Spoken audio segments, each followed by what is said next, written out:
Today on Historia with Ayah Matanga, we are going to talk about Nigeria's real mothers, the Amazons who breastfed the Nigerian economy in the beginning.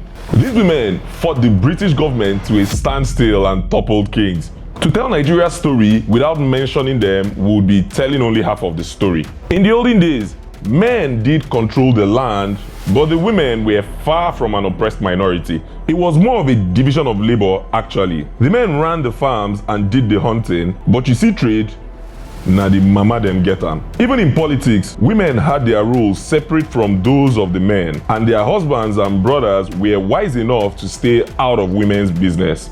If you doubt it, go to any Igbo town and ask about Omoada. When the British started ruling Nigeria, they focused much of their exploitation on man stuff. It was the men's lands they seized. It was the same dispossessed men who filled their mines and grew their cash crops. To them, the women selling fish and yams in the open air markets of Onitsha, Aba and Eko were beneath notice. A big miscalculation. The women let their men deal with Oyibo's wahala and maintain their lane until the Oyibo man decided to play with their money. After the First World War ended, the British economy was gasping for breath. And of course, the colonies had to pick up the bill. The Nigerian colonial government levied new taxes, and the natives responded with fury. The British fought and killed hundreds of men in Isheyin in 1916 and Ebaland in 1918 for daring to protest against forced conscription and increased taxes. By the mid-1920s, things had largely settled down. The men worked in the fields and the mines and the railways and paid their taxes.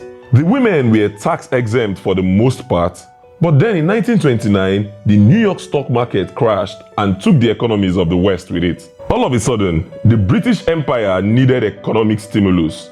In other words, they needed to widen their tax nets and reduce purchasing power. We reduce the purchasing power of the people, we can further slow down the economy. Let's widen the tax net.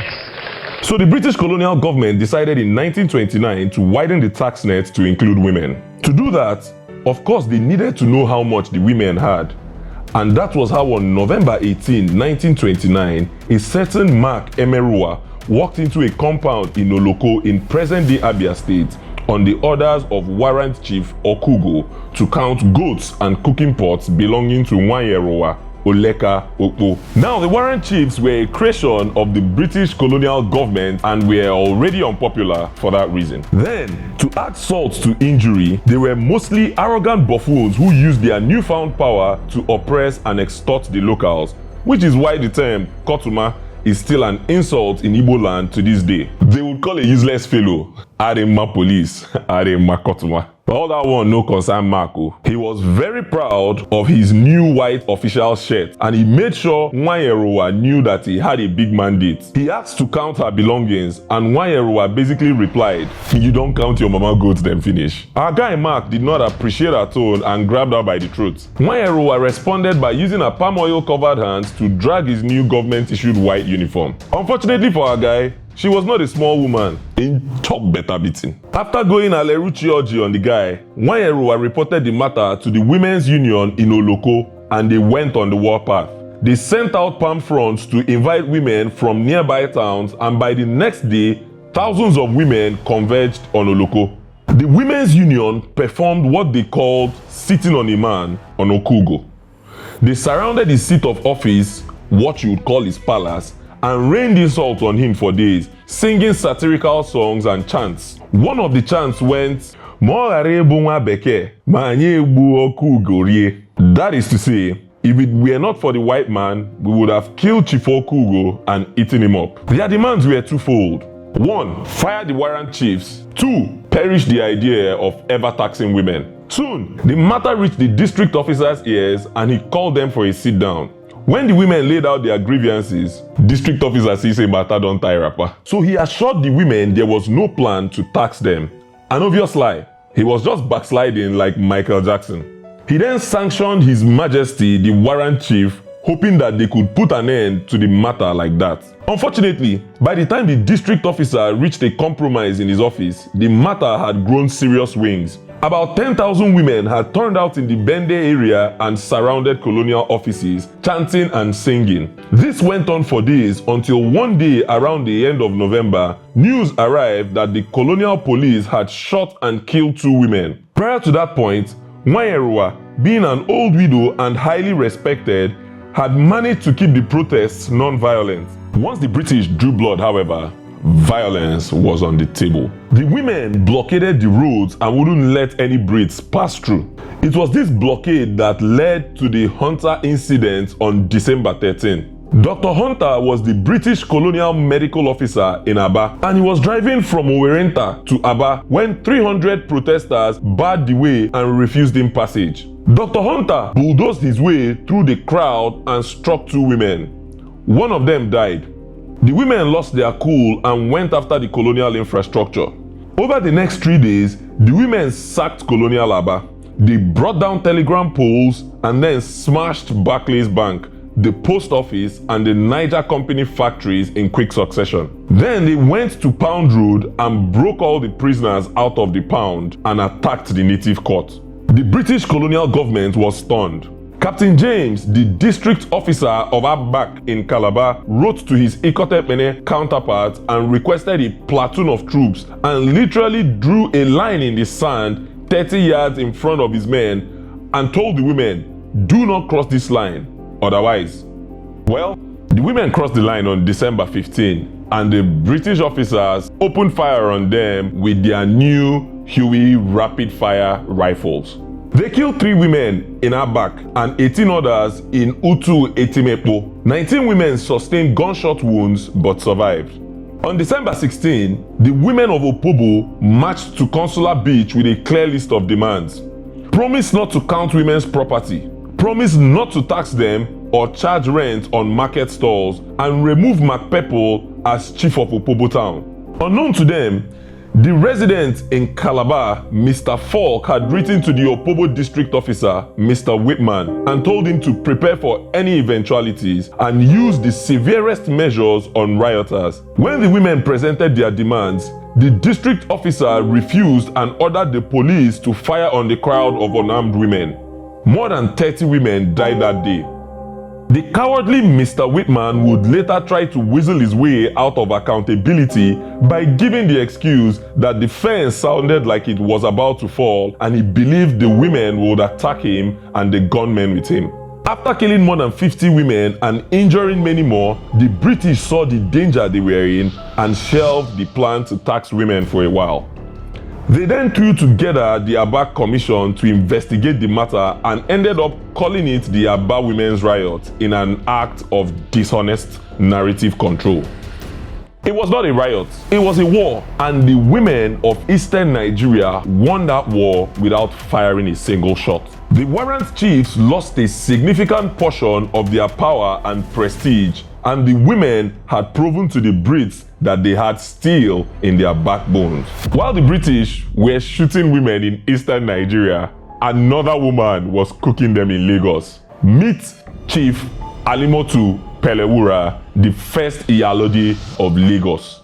Chief Pelewura was born in 1865 to an Awori family in Lagos and followed her mother into the fish trade, where she became quite successful. In the 1920s, she co-founded the Lagos Market Women's Association. She led the association from then until she died in 1951, and for more than 25 years, she showed the British premium shege. Her first clash with the British came right after the Women's War in eastern Nigeria. The British still needed that tax money, and they tried to get it from the market women in 1932. Pelewura and the Market Women Association said, "No, we don't do that here." They protested and canvassed and embarrassed the colonial officers until they had to swallow their pride and negotiate. They initially shelved the income tax, but later introduced market fees. Then in 1935, the British unilaterally decided to relocate Ereko Market to Oluwole. Halimotu and the Market Women Association were like, "As in how? Did you consult us?" The Brits arrested her, but when they saw that the protests were getting out of hand, they quickly released her. The market they wanted to relocate to Nko, it stayed exactly where it was. Pelewura 2, British colonial government, nil. Later in 1938, the British introduced price controls on foodstuff for the first time in Lagos. Pelewura rallied the Market Women's Association and stormed the streets of Lagos. The Brits again responded with arrests. Pelewura and her association simply closed the markets and dared them to do their worst. They organized rallies and sit-ins where they would sing hilarious songs mocking the white man for wanting to sell garri and pepper. The colonists were desperate. The war had grounded international trade. They had armies to feed from Europe to the Far East, and workers were agitating for higher wages in the middle of an inflation. They threatened these women, jailed them, doxed them in the newspapers, even tried to undercut them with the polling scheme at the tail end of the war. Pelewura responded by marching to Glover Hall with 10,000 women and forcing the British to raise the taxable threshold to £200. Everywhere the British turned, Pelewura was waiting for them. When she passed away in 1951, the colonists heaved a massive sigh of relief and the indigenes and residents of Lagos mourned. Nwayeruwa and the Women's War was exhibit number 1. Pelewura and the Market Women's Association of Lagos was exhibit number 2. Exhibit number 3 is probably the most recognizable woman in Nigerian history, Chief Funmilayo Ransome-Kuti, the lioness of Lisabi.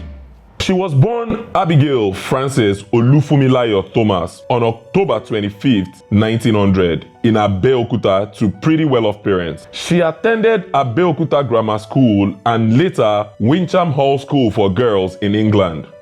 After she returned to Nigeria, she married Reverend Israel Oludotun Ransome-Kuti and had 4 children, one of whom was the legendary activist and musician Fela Anikulapo Kuti. Funmilayo Ransome-Kuti was completely unimpressed by the British and their agents and founded the Abeokuta Women's Union in the 1940s. And the first thing on their agenda was taxation. The British wanted to take money from the women but never consulted with them in administrative matters. The British, as always, pushed the warrant chiefs to enforce the hugely unpopular policy. That was how the then Alake of Egbaland entered one trouser with our Abeokuta women. Unlike the fake chiefs in Igbo land, the Alake was a proper king with centuries of tradition behind him. But it didn't matter. Funmilayo rallied the Abeokuta Women's Union against him and they shut down the markets, held rallies and organized sit-ins at the Ake, the palace, until in 1949 the Alake was forced to go into exile. In 1947, she was part of the NCNC delegation that went to London to argue for self-government. In 1953, she became the first Nigerian woman to visit the USSR, and the British were not amused.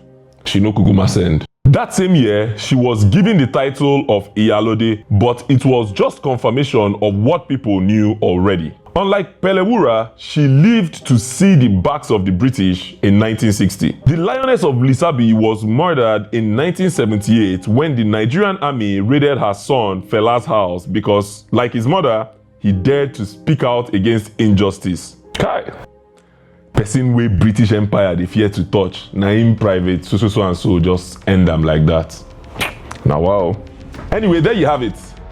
3 legendary women and the movements that they started that shook a mighty empire. Our mothers didn't leave any silence for Nigerian women to inherit today. They knew how to squabble, they knew how to fight, and they knew how to win. Whether or not their daughters inherited that is a story for another day on Historia with Ayah Matanga.